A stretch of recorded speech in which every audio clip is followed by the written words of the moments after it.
So are you doing everything you can to manifest your dreams and use the law of attraction to get all of the things you want so desperately in life?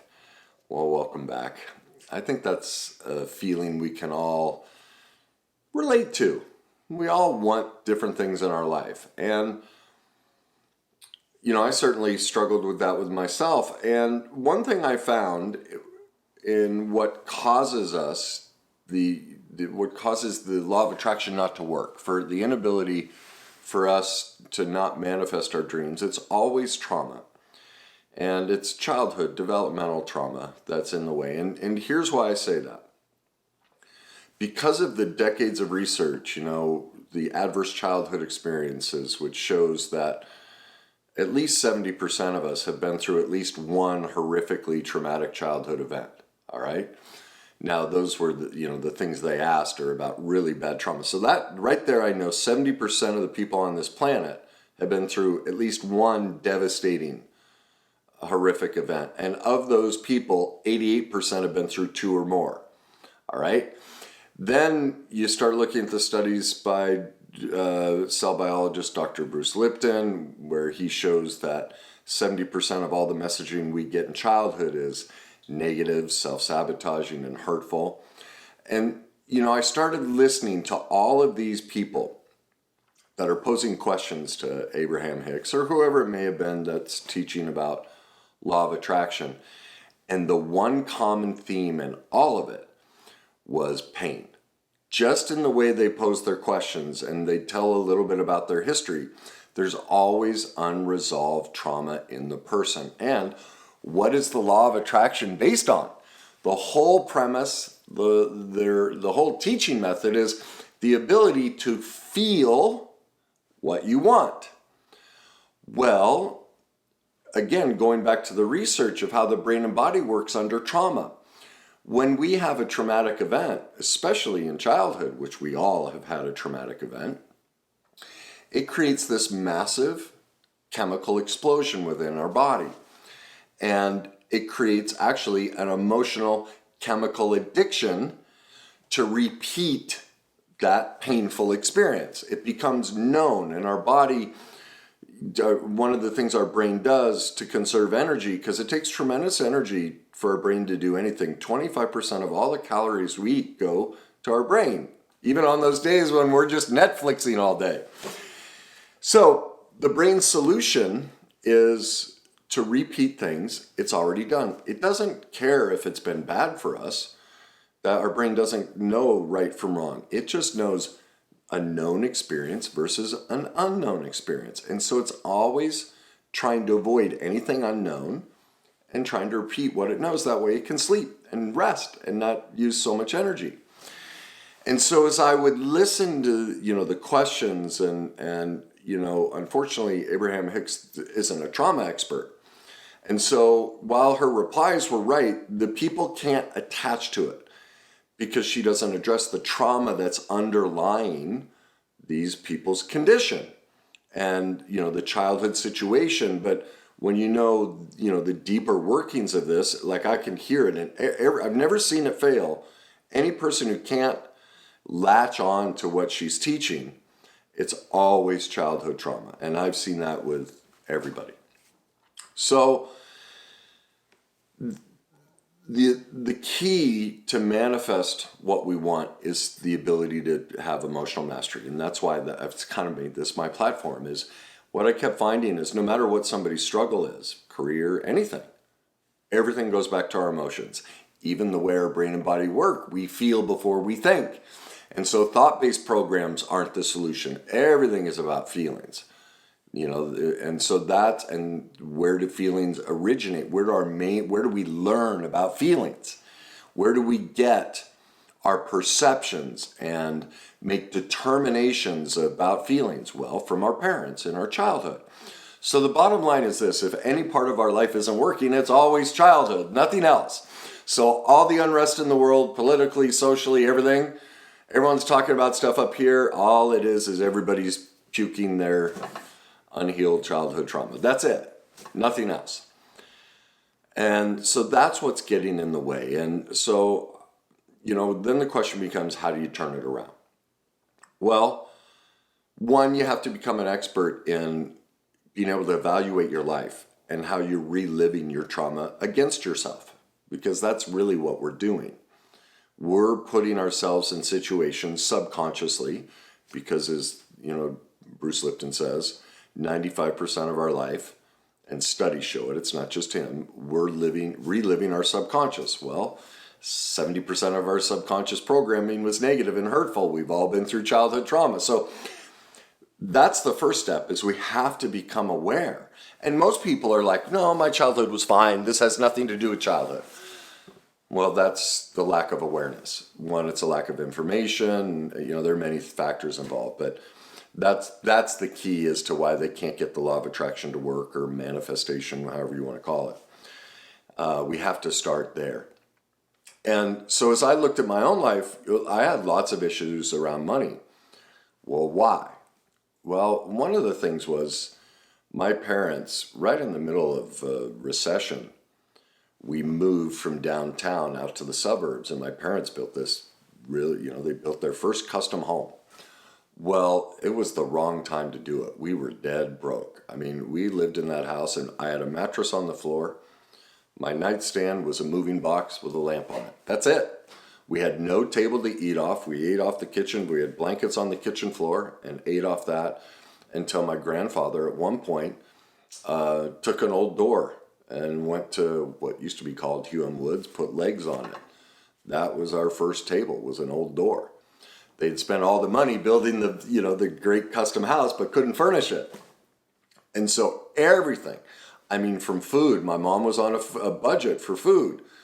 So, she had 4 kids within 5 years of each other. So think of that. We're all teenagers.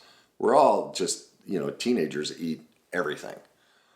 Well, we'd go into that refrigerator, into the cabinet. My mom would freak out. No, because if there wasn't enough food, my mom couldn't buy us more food. We had a budget.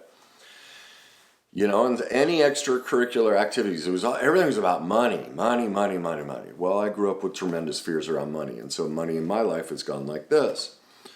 Well, I started doing recovery work around that, and one of the things, what we usually do is we're like, well, once I have it, then I'll be okay. And it's like, no, that's not how it works. You have to switch the way you feel about money. So I started working on that.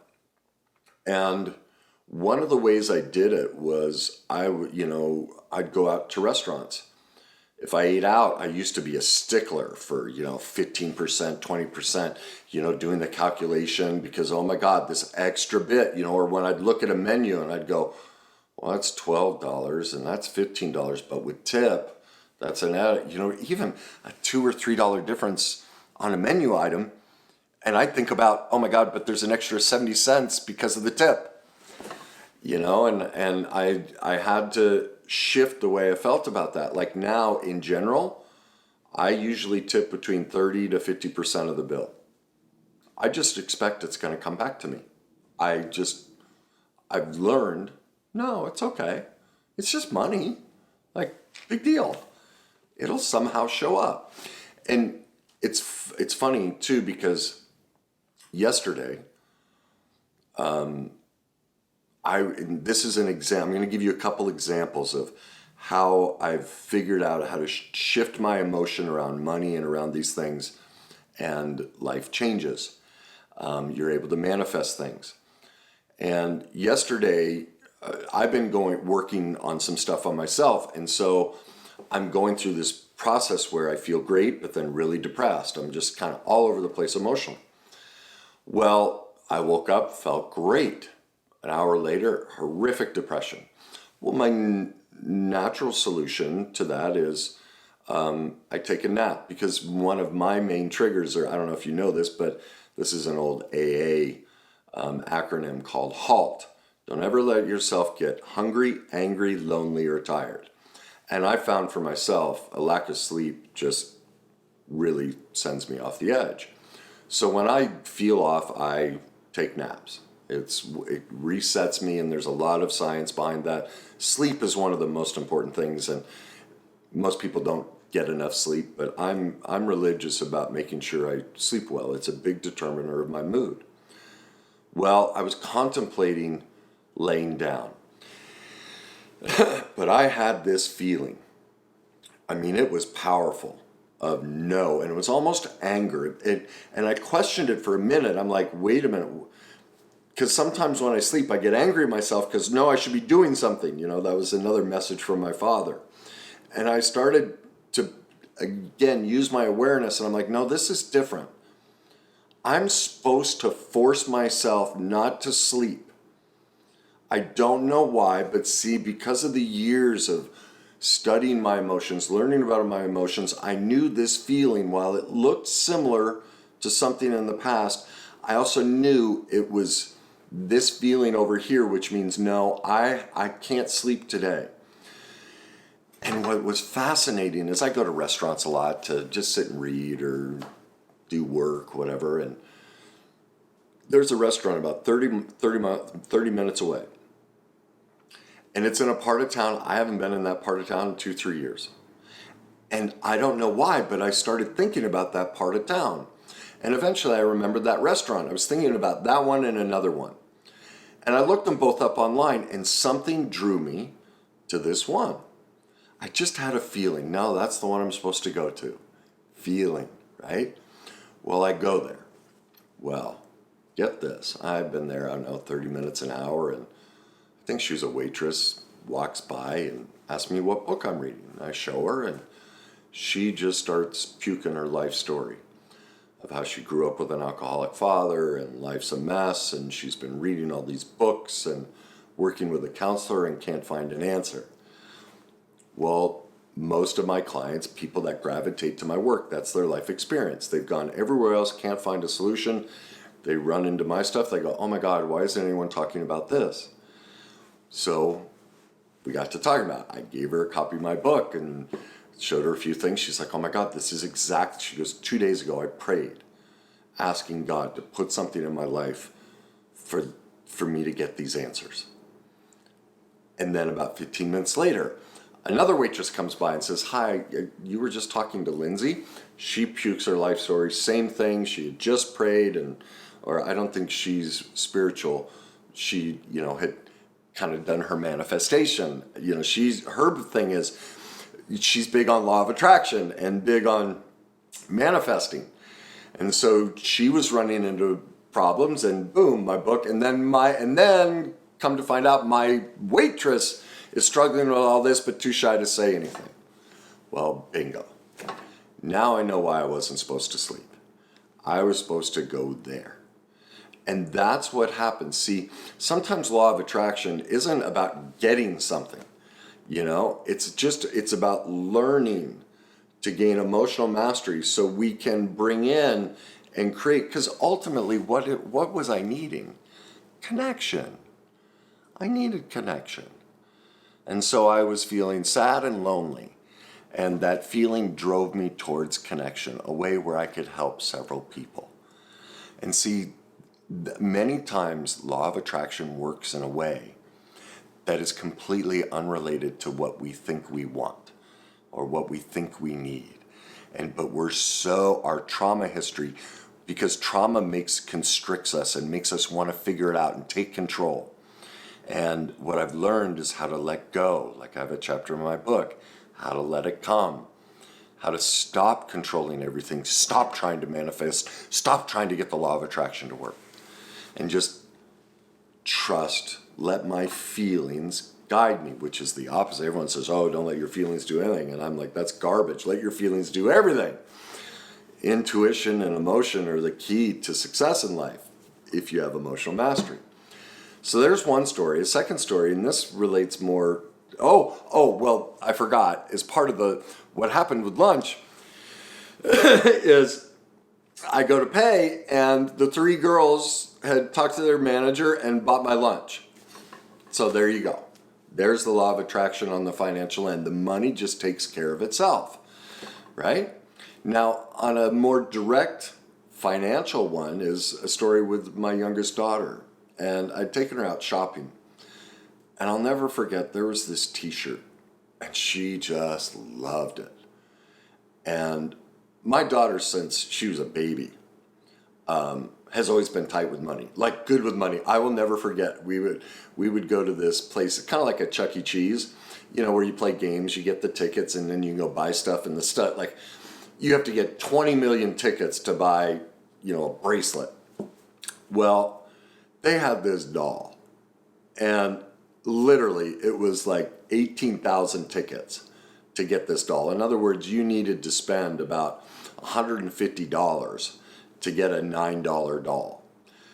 Well, we'd go every week. It was part of my visitation with the kids. We'd go get something to eat and we'd go hang out there. And that first day, she's like, I want the doll. And she holds her tickets up. She's like 6 years old, just adorable. And he's like, oh, that's not enough tickets. And I was like, what else do you want? She goes, no, I'll wait. And she did that like 6 weeks in a row. We're talking a 5-6-year-old child going, nope, I'll wait. It was just so cute. She's, no, I'll wait. And I kept collecting the tickets. And finally, I went online. I found the doll. I bought the thing. The next week we went. I brought this gym bag. I snuck in and handed it. I'm like, she's done this for 6 weeks. Like, she deserved. Just pretend she spent enough money. Give her the damn doll. But anyway, we were out shopping. And there was this t-shirt, and it was like 70 some dollars. Like, it was insane. And she just loved it. She's, no, I can't. It's too much money. I'm like, honey, it's on me. Like, if this is what you really want, if you think you'll really wear it and you love it, and we'll get it. It's okay. And she's like, no. And whenever we'd shop, even if I was paying, she was very thoughtful of, well, I got to think about it.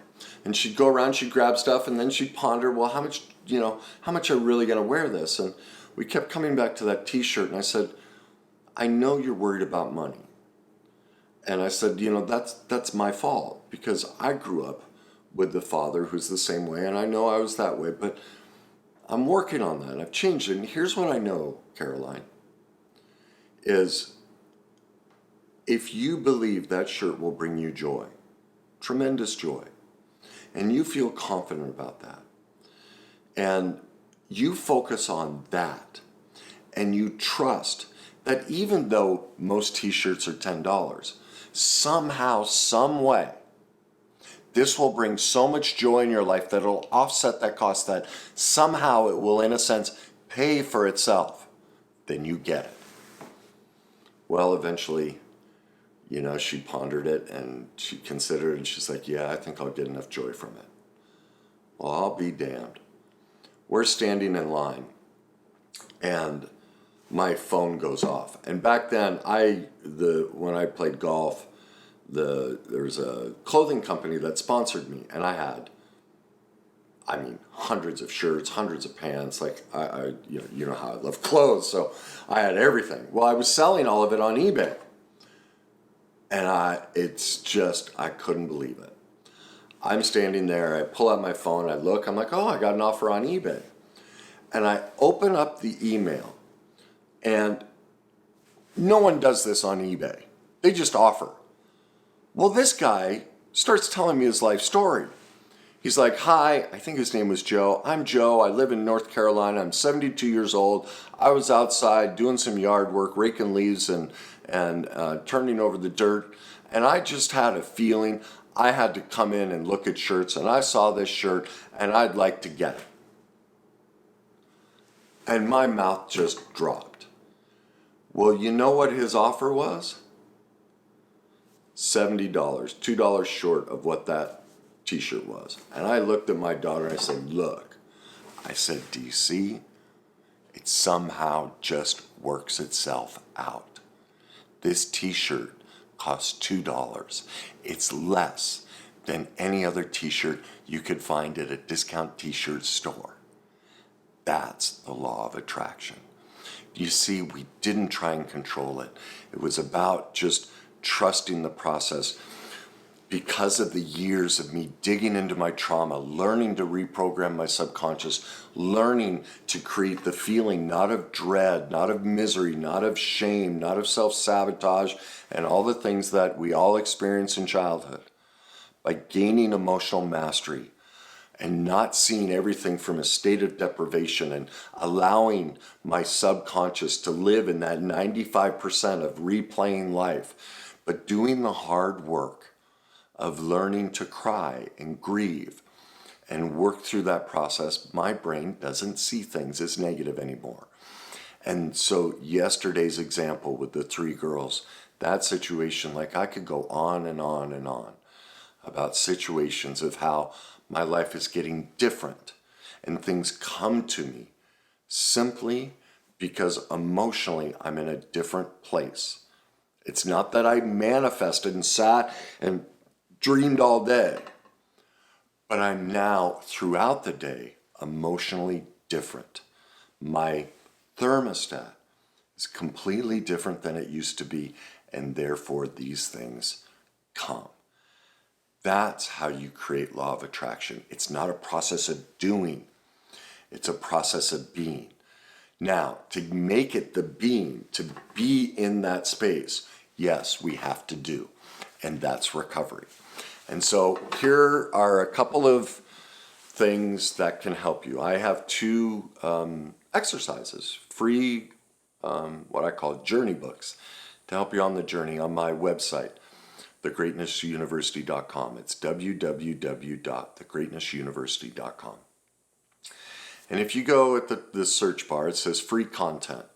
And there are 2 journey books that you can download with exercises to help you with that. One of them is called 15 Steps to Remove Feeling Rejected. Now, this isn't just about rejection. It goes deeper than that.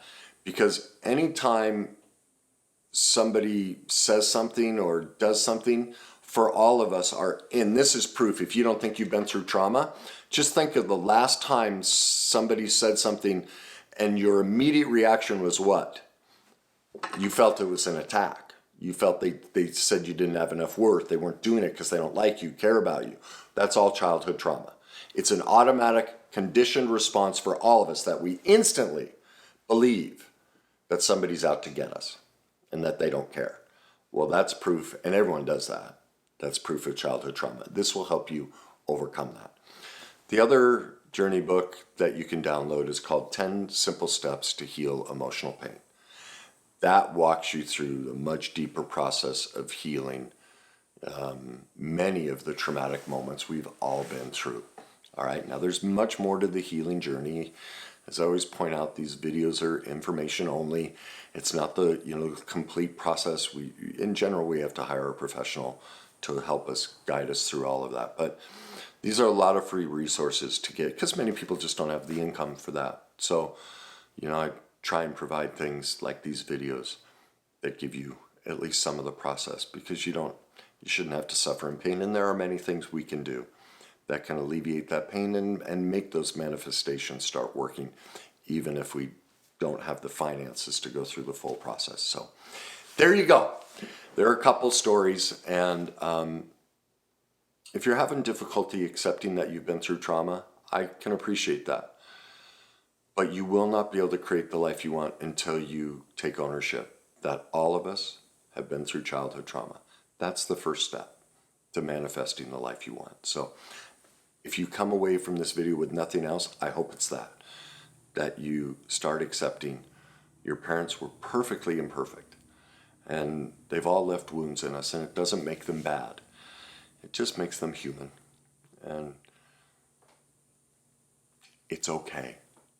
It's okay. It's okay to admit that we're all broken and we all need some help from time to time. So I hope that helps you. If you think it did, please like it. If you think it'll help somebody else, share it. Leave me some comments. Tell me your miraculous stories of things working out for you. And again, if you're looking for solutions, go to my website, www.thegreatnessuniversity.com. Maybe you want to subscribe. Tons of free content, things to help you along the journey. And as always, enjoy that journey.